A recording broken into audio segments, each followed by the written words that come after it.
Hello, welcome to episode 130 of the Epic Film Challenge 2, 1,001 movies you must see before you die. How green was my valley bet? Proper Welsh film. This is an interesting one, a really interesting one, because it's directed by John Ford. I mean, the legendary John Ford, which is one of the great American directors of the 40s, 50s and stuff, making a film set in Wales.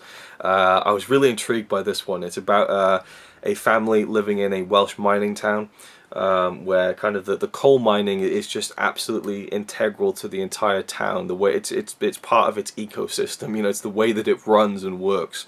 It's based on a novel, and they wanted to film it in Wales. Interestingly enough, they wanted to make it this big, massive production.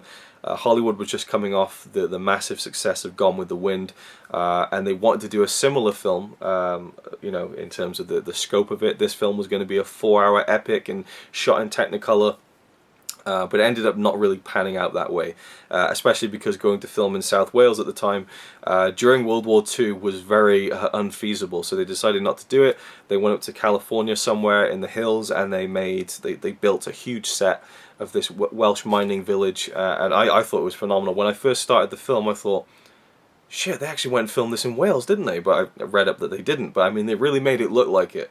You know, it really did look authentic, and that was kind of the star of the show to me, almost, which is the way that it really did look like that small Welsh mining village that the story was set in.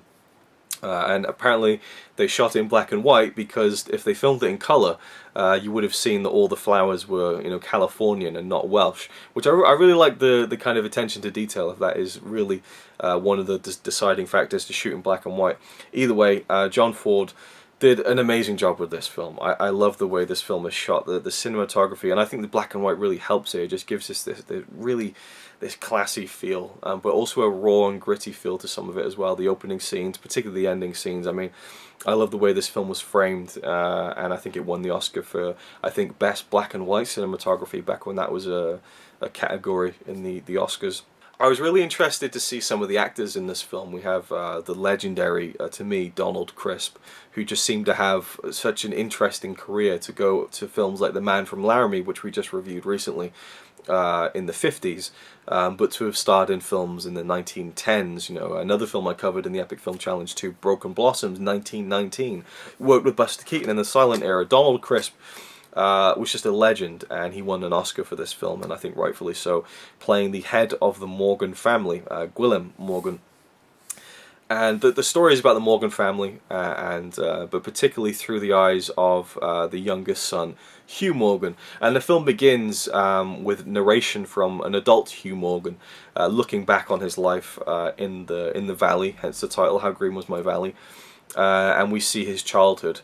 And his child, you know, the version of him as a child is played by Roddy Mcdowall, who I believe it was his first film role, and he would go on to be a big star in films, you know, like the Planet of the Apes films, you know, and I think he is the star of the show in this. I thought his performance, well, one of the stars.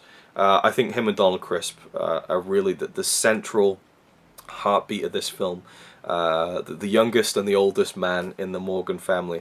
Maureen O'Hara plays the daughter of the family, and she's on the Blu-ray cover here, and it's kind of misleading because it makes it seem like she's one of the main characters, and she kind of really isn't. She's very much a big supporting part of the film, but to me it was really all about the father-son relationship between Gwilym and Hugh, and how Gwilym is trying to keep his family together, and that there's mining strikes and stuff, and the pay's going down, and things are changing in the world. And the older Morgan sons are kind of splintering off and having different ideas about society and things like that, and that there is quite a bit of politics that go into the thread of the story here. But the way I viewed it, you know, mostly was just this family story, and I thought it was really sweet. I mean, it was melodramatic, but I kind of err on the side of melodrama anyway. I kind of enjoy it, and I'm not guilty to say that. And I think that it pulls that off really well in this film, and there's just great moments, and I like the choices that were made by John Ford in this film. There's a great scene where a certain character does something that another character doesn't really want them to do, and so they walk across the screen doing this thing that the other character doesn't want them to do, and the other character is off in the background, and they kind of walk into frame and kind of just look what this other character is doing, and they don't want this to happen. They're kind of heartbroken about it.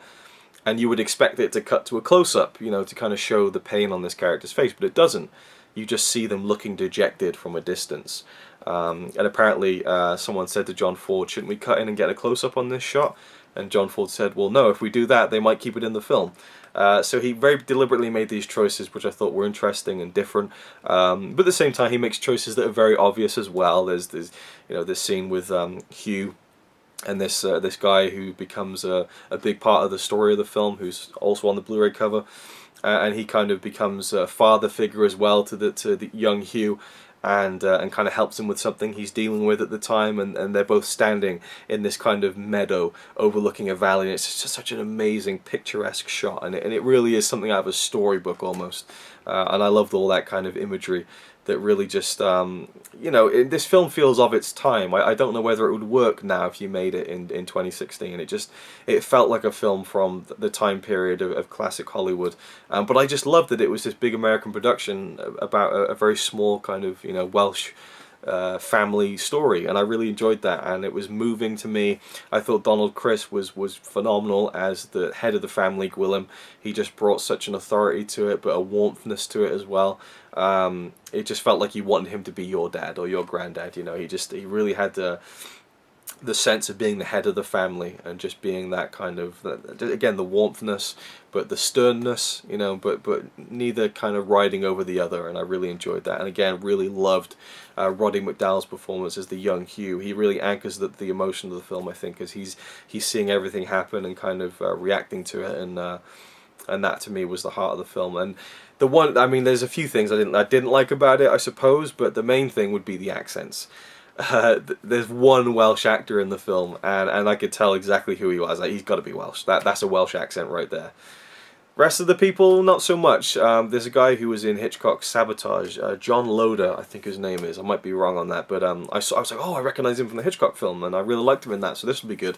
But his accent was absolutely terrible. I mean, it sounded like a cross between Irish, an Eastern European accent. You know, it just absolutely fell completely flat. I mean, everyone's trying. You know, I think Donald Criss comes closest to sounding Welsh, but at times too he sounded Irish. There's a bit where he said something like don't be so bloody stupid. And I thought that there we go. He tapped into it there. And they apparently they were coached and stuff. But I mean, it would be unrealistic to imagine a big cast like this to all perfect an accent as much as some people are able to do, you know, and great accents by people who don't have that accent are very hard to come by. There's not a lot of people who can do it perfectly and seamlessly.